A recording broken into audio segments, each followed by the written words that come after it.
Hello, my name is Alison Tipton, and I am a GK-12 Fellow and graduate student at the University of Missouri, and I will be showing my lab to Mill Creek Elementary School 4th grade classes, Mrs. Bentley and Miss Summers' class. Hi guys, I'm here in the Galen lab, which is where I work at the university, and I'm going to show you some things today that I wouldn't be able to show you in the classroom. The first thing I'm going to show you is some of the fungus that I spend most of my time looking at, which I've told you about before, mycorrhizal fungi.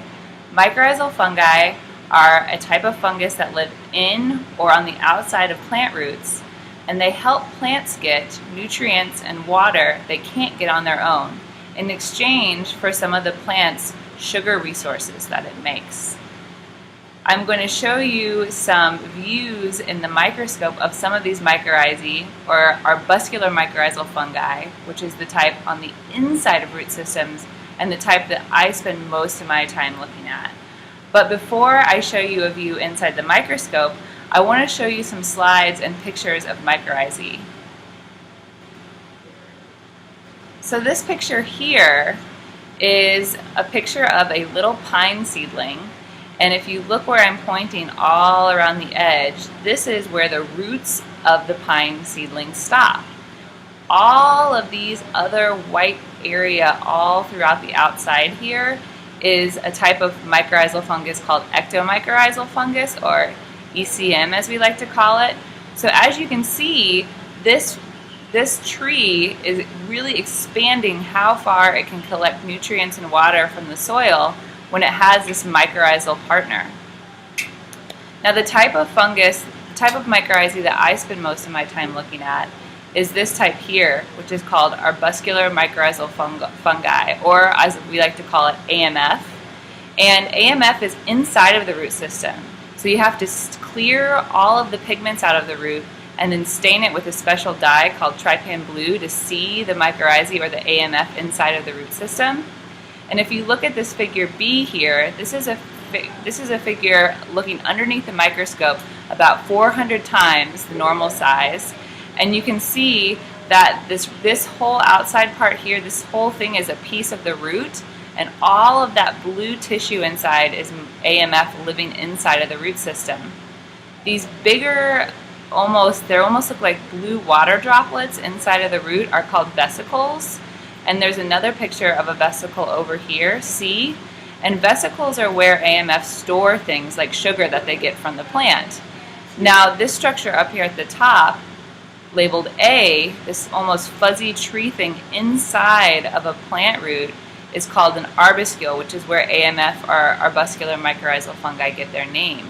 So this right here is called an arbuscule, and this is where the fungus transfers things like nutrients to the plant.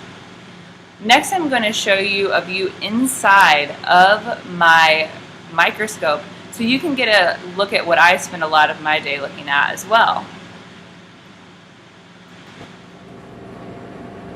So this is a view inside of my microscope, and what you're looking at is a piece of a root that's been cleared of most of its pigments and then stained with trypan blue, and the trypan blue only sticks to the mycorrhizal, or AMF, tissue inside. In the very center of this view, you'll see a dark blue dot. This is one of the vesicles that I showed you a picture of earlier, and I'm going to zoom in carefully on this part. I'm going to move the microscope so that blue dot is close to in the center. So you'll see a kind of gray / blue line moving through the middle. That's the center of the root. And then in the very middle of that, you see this long stringy thing coming out the top. It's blue, it almost looks like a hair, and it's coming out of the top of the view and then going over the thicker blue section in the middle and then connecting to that blue dot, almost like a blue water droplet in the very center of the view. That blue drop is a vesicle, and this is one of the structures I look for to tell me if a root has mycorrhizal fungi, or AMF, living inside of it. This is where the mycorrhizae stores the sugar and other things that the plant gives it. If you look just below the blue dot, that dark blue, almost like a water droplet, you'll see some kind of fuzzy blue things happening below it. I'm going to try to zoom in on those for you. So I'm going to move this down just a tad, and then I'm going to refocus my microscope. Okay, and then I'm going to try to just zoom in a little bit more. Oops, wrong way. Zoom in a little bit more. Okay, so you'll see some areas near the bottom. They are inside of the cell, so the cell is outlined. The plant cell, the root cells, are outlined kind of they're almost clear looking. And inside of those root cells, below that blue drop, that vesicle, you'll see some fuzzy things that look like the arbuscules, kind of like the arbuscules I showed you in the picture earlier. So I also look for these arbuscules attached to those long stringy hyphae, those blue stringy hyphae moving through the root. Those are another sign that AMF are in a root system. I'm just going to zoom in a little bit more so you can get a real good picture of those arbuscules. They almost look like little blue cotton candy, I think, in a way, inside of the cells. Like a bunch of little blue dots all together inside of the cell. That's an arbuscule, which is really important for the relationship between the AMF and the plant. So now that I've showed you some of this mycorrhizae or AMF that I look at inside of the root, it took me a long time to get this mycorrhizae here underneath the microscope. I have to go out to my different field sites, which are in dolomite glades, and then take these roots, and I need to stain them and then look at them. So what I'm going to show you now is a video of me going out to my field sites and explaining to you a little bit about where exactly I get these roots from. Hi guys, I am currently in a cedar-filled, unrestored glade. So this is what a glade looks like before they've done any restoration work on it. Glades are dry, rocky habitats on western and southwestern slopes in the Missouri Ozarks. And a long time ago, Native Americans used to burn this landscape to help keep the land open. And when they would burn places like glades, it would provide good habitat for lots of grasses and wildflowers that would grow here in the glade. But if you look around, you can see that this glade isn't really like that anymore. When settlers moved into Missouri, a lot of that fire was suppressed, meaning it completely stopped. And so you got these cedar trees moving in from various cliffs around the habitat. So over time, hundreds and hundreds of years, you start to get this to fill in with these big old cedar trees, and I don't know about you, but I don't see many grasses or wildflowers here. So some of the glades that I sample for mycorrhizae look like this. They haven't been restored yet. Because cedar trees can grow well in really harsh conditions, they're one of the only tree species that can move into glades when it's not getting any fire moving through it. As you can see, they grow really tall. They have lots of needles that stay green throughout the winter and the summer and the spring and the fall. A lot of the plant species that used to live on the understory or area of glades is now completely gone. Cedar roots grow out instead of down, which allows them to grow in really, really shallow soil. Makes them a really good glade invader. But cedar trees also grow well in drought-prone conditions like those found in glades. And one of the reasons is because of the shape of their leaves. Can anybody give me an explanation as to why a needle would be a good adaptation for growing in drought-prone conditions?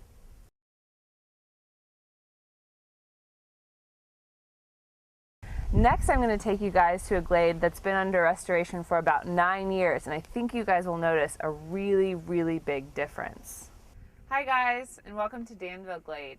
This glade has been under restoration for about 10 years, and as you can see by looking behind me, it looks just a little bit different than the glade I showed you earlier in Basket Wildlife Area near Columbia. This glade has been cleared of most of its cedar trees. As you can see to the right, there are a few of the skeletons of the cedars that were once growing here remaining, laying on the ground. They've even continued to keep removing trees from this area. Another thing they've done here is that they've returned fire to the system. This glade has been burned several times since they cleared the cedar trees, and the last time they burned it was just last year about this time in March.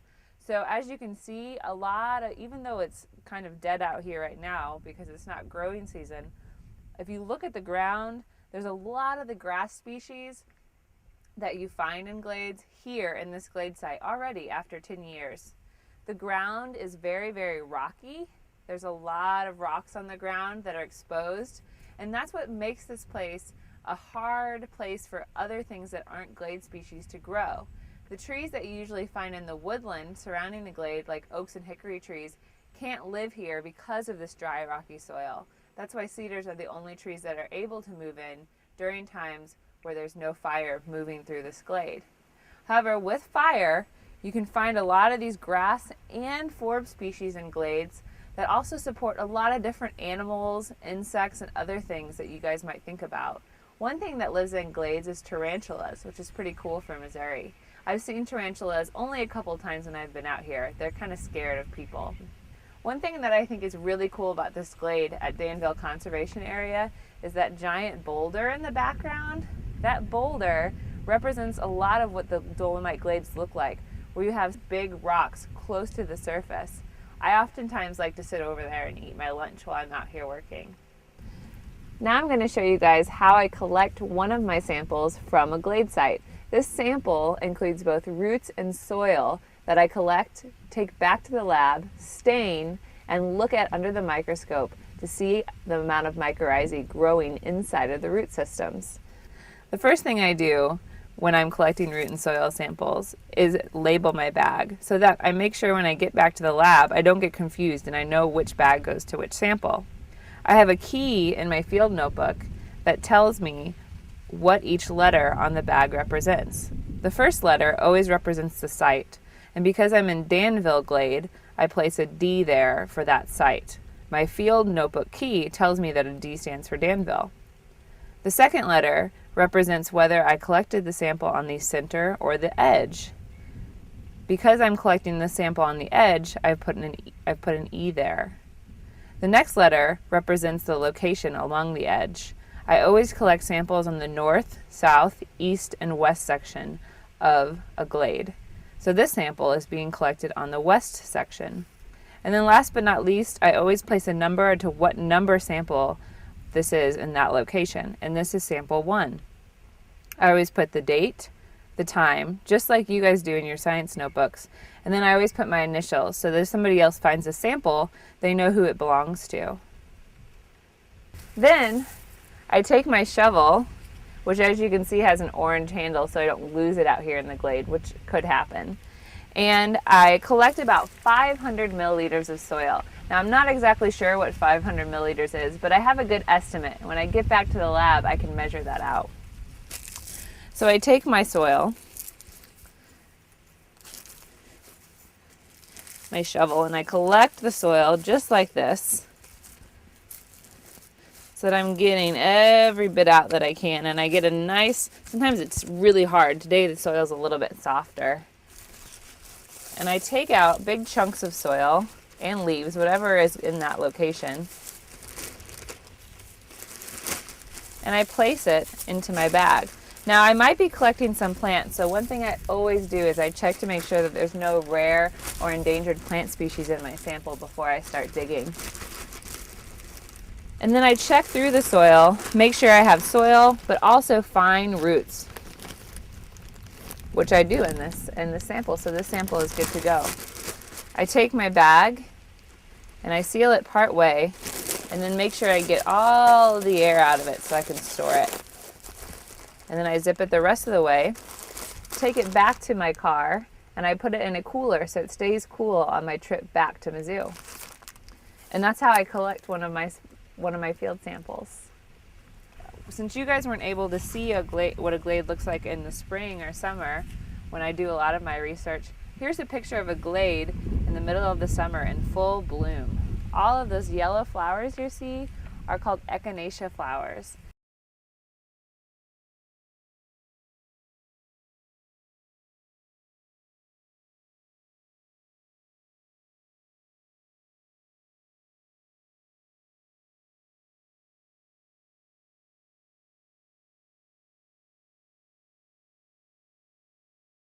Now, Yeah, I can hear you. Okay, can you hear me?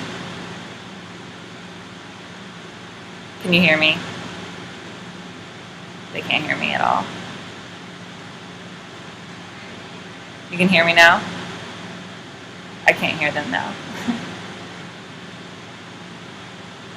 I can't hear anyone. Hello? Can you hear me? Now I can hear you. Okay. Okay. So I asked a question during that video about cedar trees. I was wondering if anybody could remind me what that question was that I asked you about cedar trees.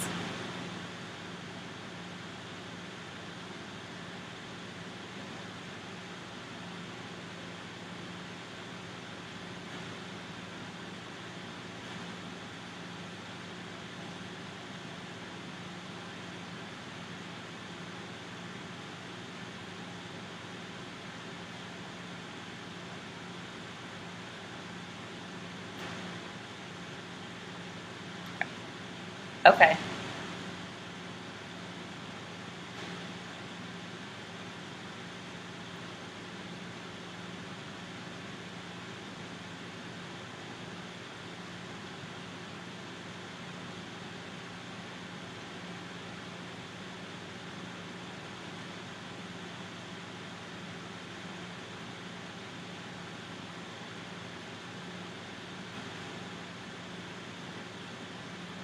I can hear him.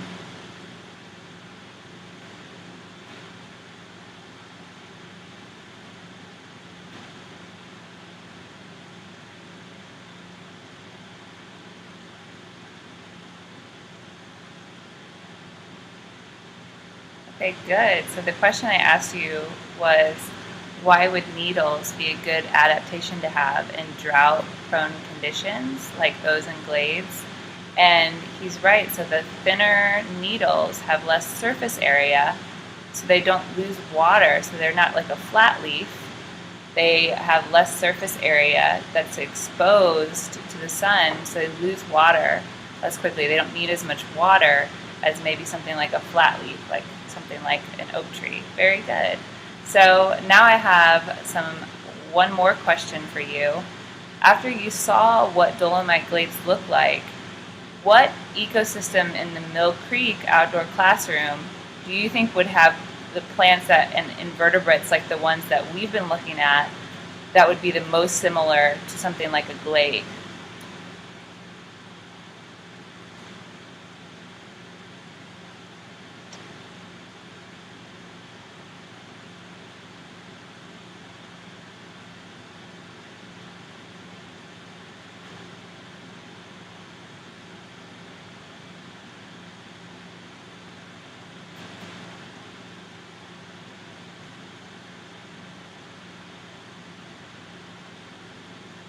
Great. So you said the prairie, and that's exactly right. There are a lot of plants, invertebrates, and other animals that live in glades that are the similar or same to ones that we find in prairies in Missouri. Very good. So now I want to see if you guys have any questions for me about what you saw, the tools I use, or anything along those lines that you saw in that video.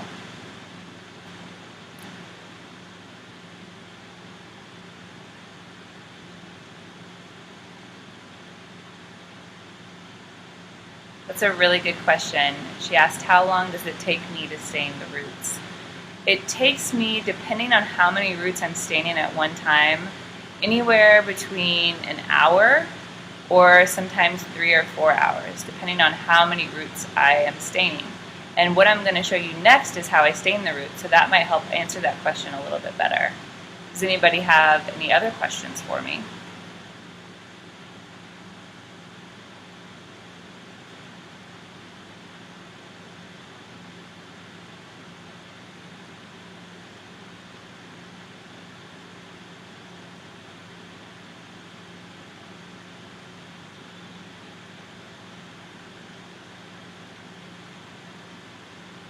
That's a good question.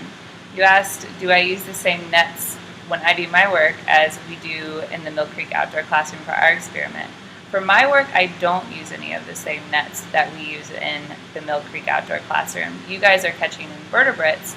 I'm digging up plants and looking at a fungus that lives inside of them. So I don't use any of those nets in my research. However, here in the Galen lab, other people in our lab study pollination. So they study things like bumblebees that pollinate flowers. So sometimes they use butterfly nets to catch some of those bumblebees that they're looking for. Okay, so I think that's enough time for questions. What I'm going to do next is I'm going to show you how I stain those roots once I get them back to my lab. And like I said, answering the question earlier, this is a process that can take me between an hour, sometimes even 3 hours. So this is going to be a lot like a cooking show, where I'm going to show you different parts and then have things already ready to show you the next step.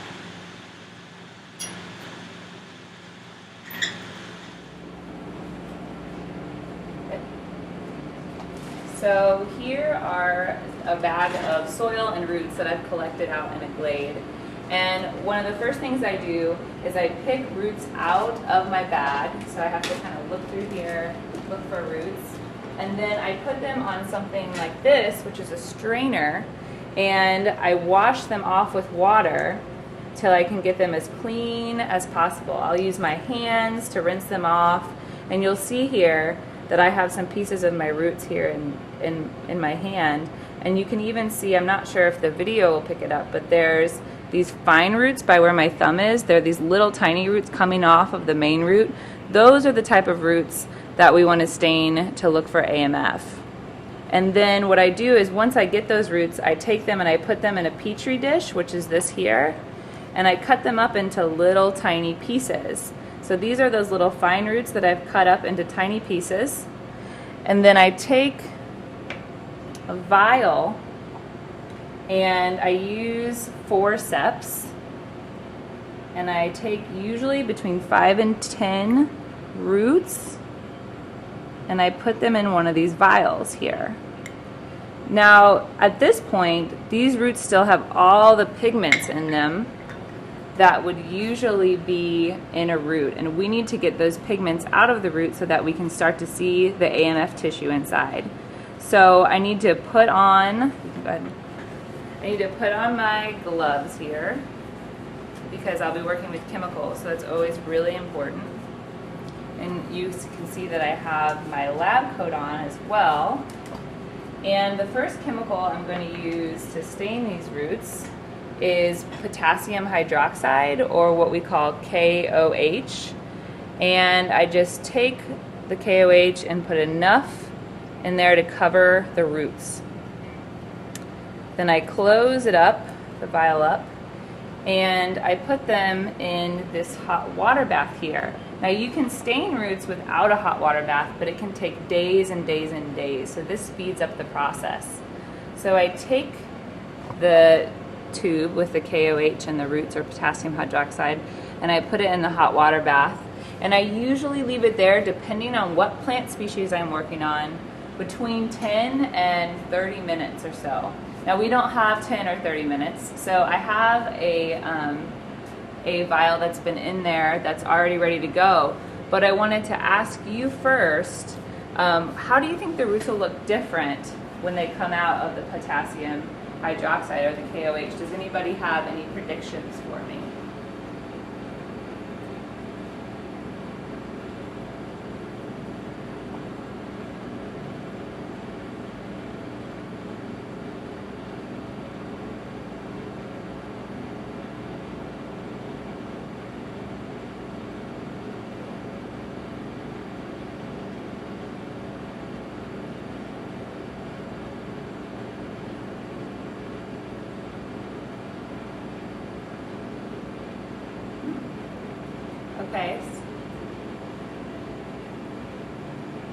Okay, so he said that he thought that it would be a little bit darker or maybe a little bit more delicate than they were before. Does anybody have one more prediction they'd like to make about the roots?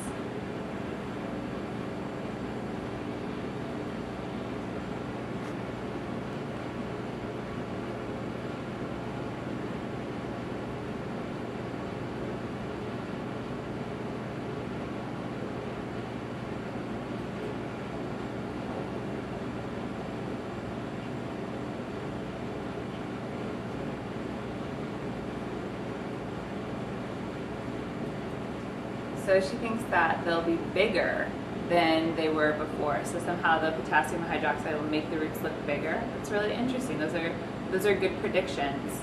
So now I'm going to show you what they do look like when they come out of the KOH. Actually, oops, let me grab my gloves here.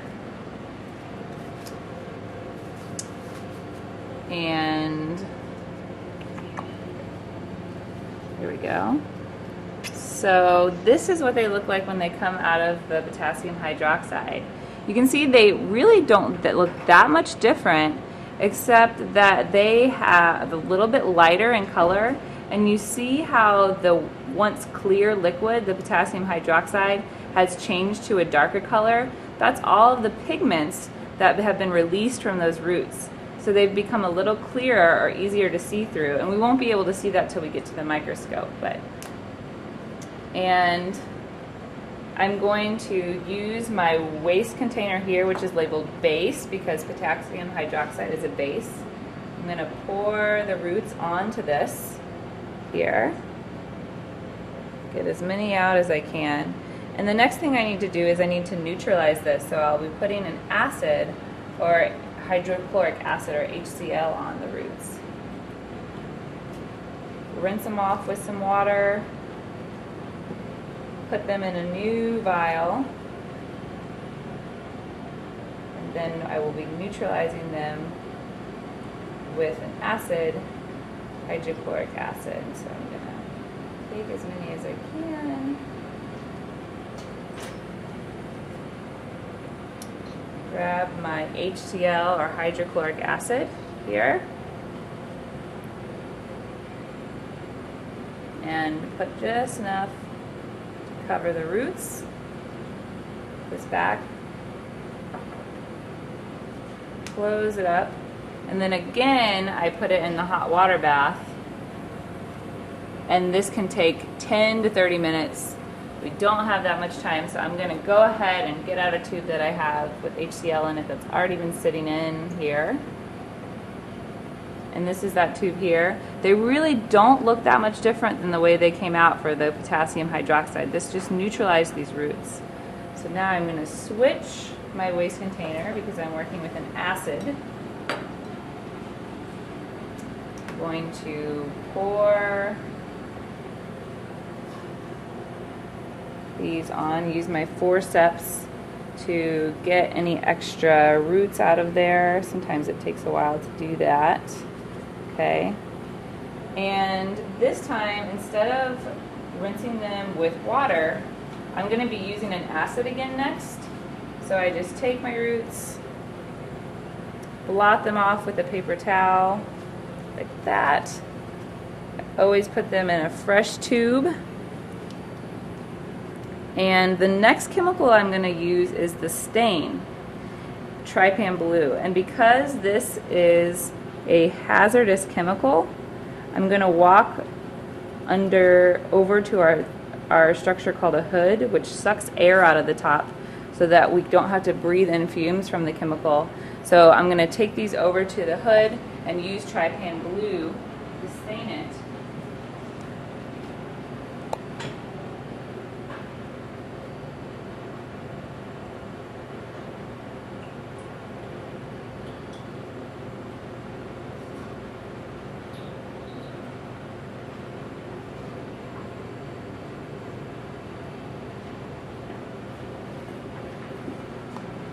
And if you look at the tube, it's almost, you can't really even see the roots anymore because this liquid is so blue. I'm going to put this in the hot water bath, again, anywhere between 10 and 30 minutes, depending on what plant I'm working on. And I'm going to take my gloves off and ask you for another prediction. How do you think the roots will change now after they've been in the trypan blue?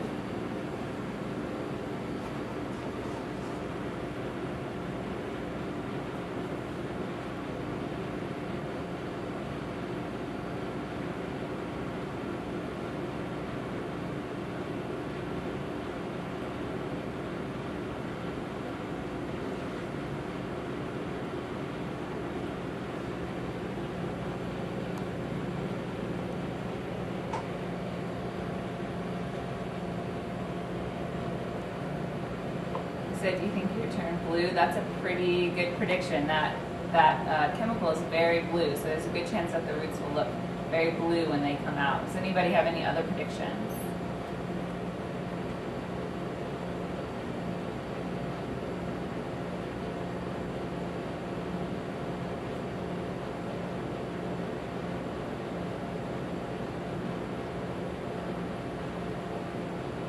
Okay, so they think they're going to turn dark blue. That's definitely what I'm hearing, so let's see what happens.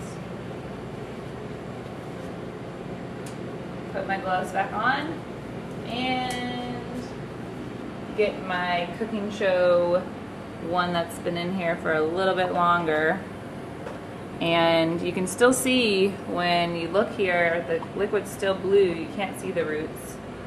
But I'll go ahead and pour them onto the slide, onto this here. Oh, there they are. Sometimes it's hard to get them.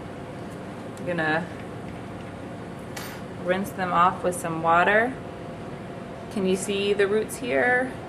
They are definitely blue. Almost some of them look black. They're so blue they're black. So the next stage that we need to go through is we need to pull some of that stain back out of the root, so that the only stain that's left is the stain that's stuck to the AMF tissue. So the last thing I always do is I take my forceps, take my roots, cover them with lactoglycerol, which is another chemical that will pull the stain out of the roots. And now I can just leave them sit for a couple days in this lactoglycerol. And after a couple days, the finished product looks something like this. So these are really blue roots, just like you predicted. And what I'm going to do now is I'm going to go back to the microscope, show you the roots again. Oh, I'm sorry. I'll go ahead and answer some questions first before I go to the microscope about this process I just went through.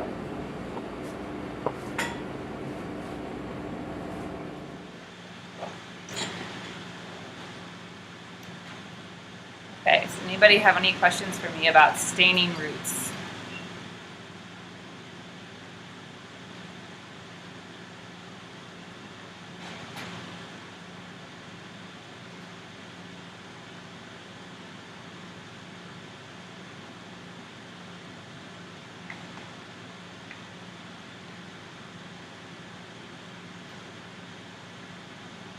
So you asked, why do they turn blue? So the trypan blue, which is a chemical, it's a blue stain. And the reason we use it to look at AMF is because it's a chemical that only will stay stuck to the mycorrhizal or the AMF tissue. So the roots turn blue because they've been sitting in that trypan blue solution, that really blue solution. And then when we use the lactoglycerol to pull the stain out of the roots and only leave the AMF, usually if there's a lot of AMF in the roots, they're even bluer than if, for example, it's a root that doesn't have much mycorrhizae living inside of it, or AMF living inside of it. So they turn blue because of that blue stain. Does anybody else have any other questions for me?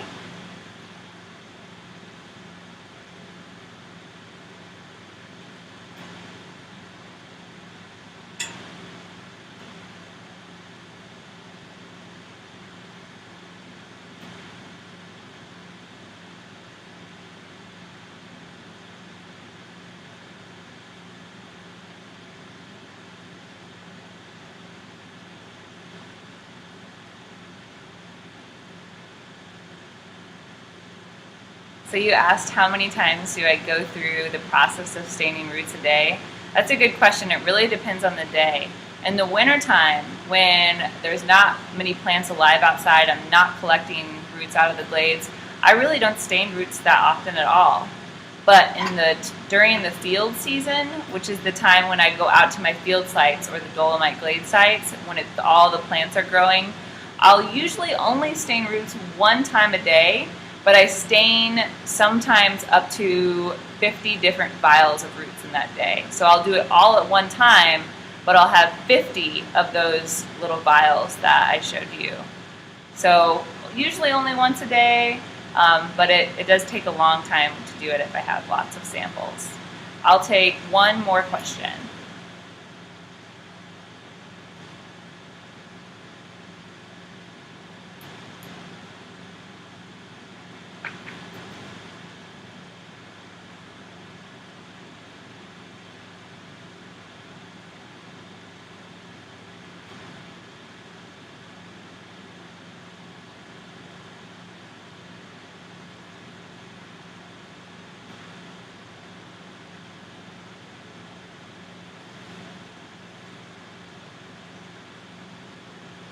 It's a really good question. So you asked, how powerful does the microscope have to be to look at the roots? The microscopes that we use in the Mill Creek classroom to look at our invertebrates magnify the invertebrates at the most about maybe 20 times up to 30 times their normal size. When I'm looking at these underneath the microscope in my lab, I have to use a microscope that'll make them at least 400 times their normal size. So it has to be pretty powerful. So what I'm going to do now is show you how I count these. So what I do after I stain the roots, then I look at them under the microscope and I lay out the roots along a microscope slide. And then I zoom in on each root and I have to count 100 different views in the microscope. And for each view, I ask myself the question, is there mycorrhizae there or not? So what I want you to help me do now is help me do some of these counts. I want you to help me decide, are there mycorrhizae or AMF in this root view that we're looking at or not? So I'm going to go ahead and switch over to my view underneath the microscope. And I'm going to move it to a good view here. Okay, this is probably pretty good. It's a little bit bright. I'm going to zoom in a bit.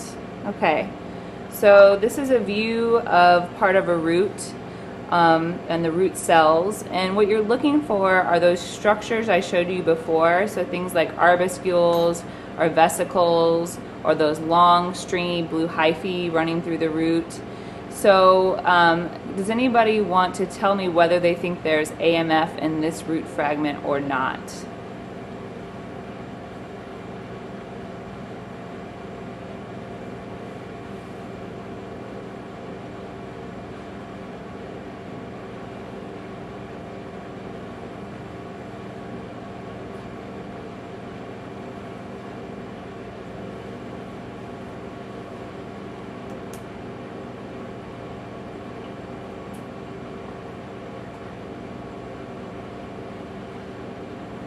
So I heard no. So somebody thought they didn't see any mycorrhizae in this root fragment. I'm going to zoom in a little bit closer.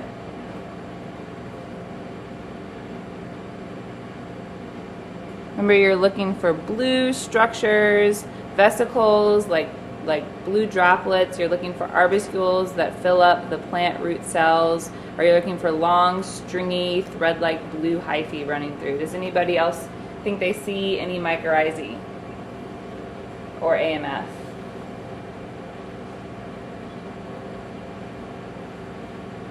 Okay, does anybody want to tell me what structure they might see? Either a vesicle, arbuscule, or hyphae?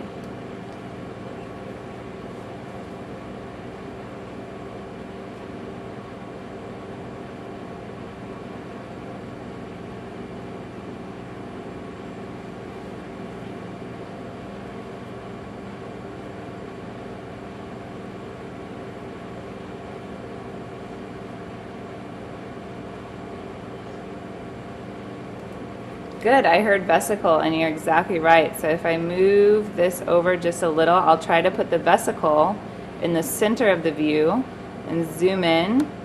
So this vesicle here is definitely a sign of AMF in this root. You can see it's very blue.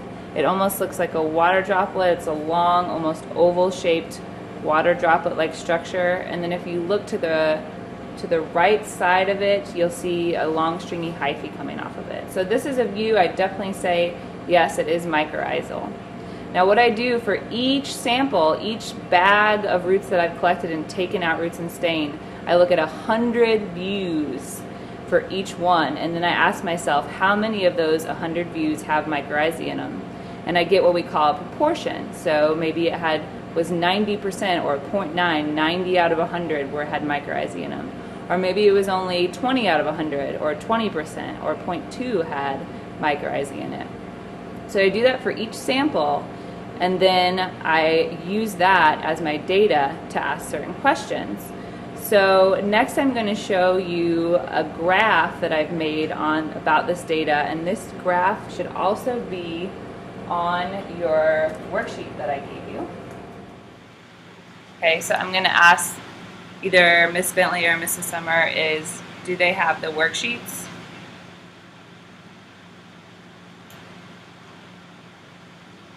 Okay, I heard yes. So if you look at the graph, the x-axis is the restoration age of the glade. So these are how long has the glade been restored. Starting at 0, which is like the first glade I showed you with all the cedar trees in it, and then maybe 9 or 10 years restoration age, which is the view of the glade I showed you in my second clip, all the way up to glades that have been restored for 30 years or more, so they've been restored for a really long time. The y-axis here is the proportion of my root colonized by AMF or mycorrhizal fungi. So I've looked at the views underneath the microscope and I said, okay, maybe it's 30%, 40%, 50%, and then I average that, or take all those samples and average it for each glade. So each of these dots here represents one glade of a certain restoration age, and I have how much of the root samples that I looked at underneath the microscope from that glade were colonized or had AMF inside of them. So the first question I want to ask you is, what do you think the relationship between the age of a glade and how much mycorrhizae we find in the root system is? So what can you tell me? What is this graph showing us here? Does anybody have any ideas?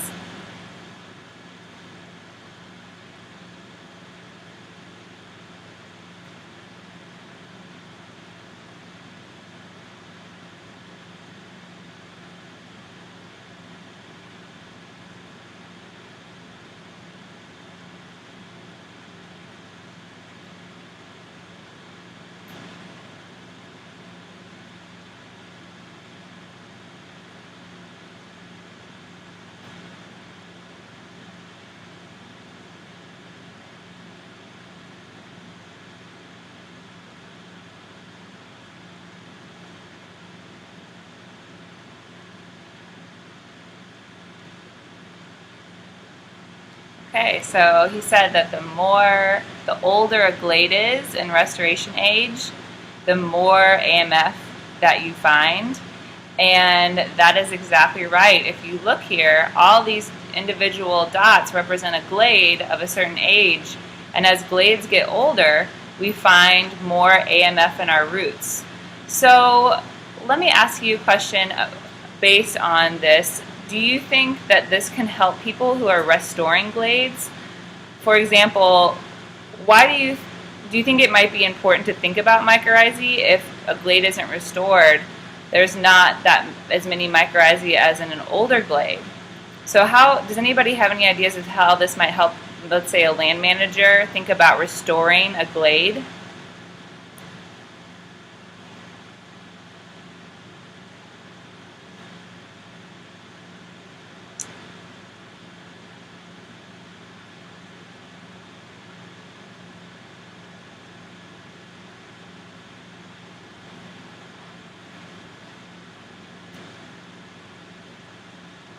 I'm sorry, I couldn't hear that.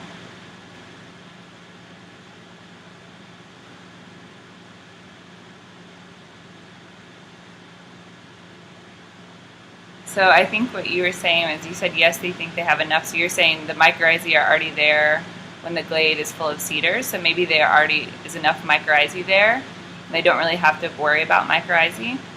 One thing that I found is that because there's a lower amount in the glades with cedars still in them, that makes me think that the cedar trees might be changing the mycorrhizae in the glade in some way or the AMF in some way. So that's something that I've taken from this data. The last question I want to ask you is, do you think that there are AMF or mycorrhizae living in the plant roots anywhere outside in the Mill Creek outdoor classroom?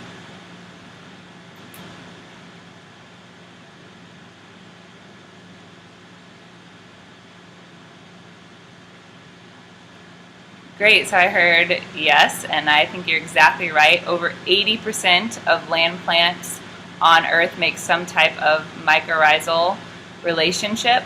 Where do you think, in the outdoor classroom, where do you think we might find mycorrhizae or AMF that might be the most similar to the ones we'd find in a glade?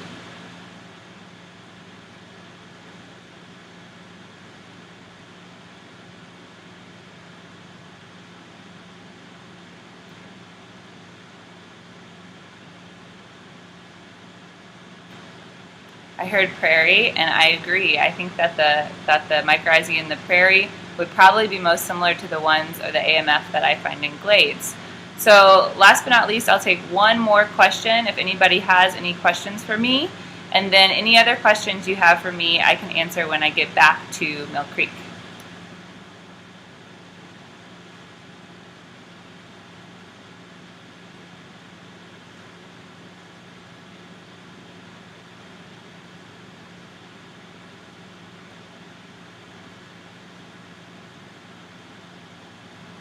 That's a good question. So you asked, do I have a partner that comes with me when I'm out sampling?